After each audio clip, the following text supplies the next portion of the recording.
आखिर क्यों सचिन तेंदुलकर को एक बार पाकिस्तान की तरफ से मैच खेलना पड़ा था? रतन टाटा भारत सरकार को जितना टैक्स देते हैं उससे 15 से भी ज्यादा देशों को खरीदा जा सकता है। और क्यों आर्मी के डॉग्स को रिटायरमेंट के बाद तुरंत ही मार दिया जाता है? नंबर 6, क्रिकेट के भगवान कहे जाने वाले सचिन को एक बार पाकिस्तान की तरफ से क्रिकेट खेलना पड़ा था। दरअसल 20 जनवरी 1987 को मुंबई में भारत और पाकिस्तान के बीच एक फेस्टिवल मैच रखा गया। ये 40-40 ओवर का मैच था। भारत की बल्लेबाजी के दौरान लंच में जावेद मियांदाद और अब्दुल कादिर ने फील्ड छोड़ दी, लेकिन पाकिस्तान के पास सब्स्टिट्यूट प्लेयर का ऑप्शन नहीं था। ऐसे में उस समय करीब 14 साल के सचिन को पाकिस्तान टीम की तरफ से फील्ड पर उतरने का मौका मिल गया।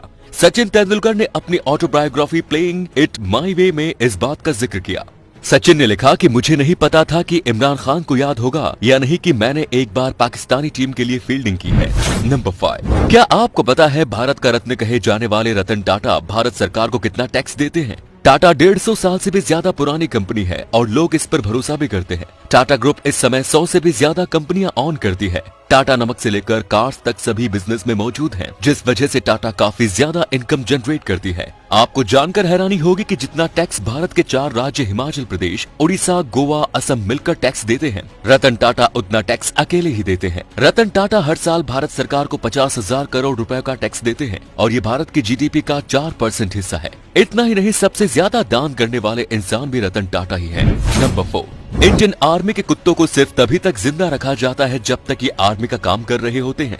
जब ये कुत्ते काम के नहीं रहते तब इन्हें रिटायरमेंट दे दिया जाता है। उसके बाद इन्हें जहर देकर मार दिया जाता है, लेकिन इसके पूरे सम्मान के साथ उसकी विदाई की जाती है। ऐसा इसलिए किया जाता है क्योंकि आर्मी के डॉग्स को सुरक्षा के लिहाज से अहम माना जाता है।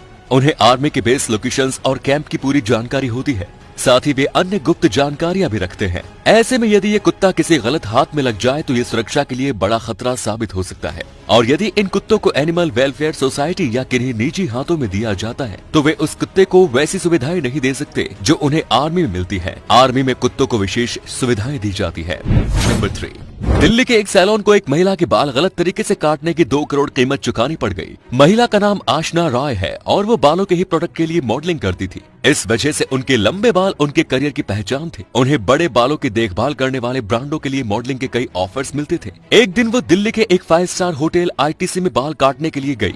उन्होंने कहा कि बालों को आगे से लंबे फ्लिक्स रखना है और पीछे से बालों को 4 इंच काटना है, लेकिन हेयर ड्रेसर ने अपनी मर्जी से महज 4 इंच बाल छोड़कर उसके लंबे बालों को पूरी तरह से काट दिया। इसके बाद जब आशना ने मैनेजर से शिकायत की तो उन्होंने फ्री में हेयर कट ट्रीटमेंट देने का ऑफर दिया, लेकिन आशना ने मना कर दिया।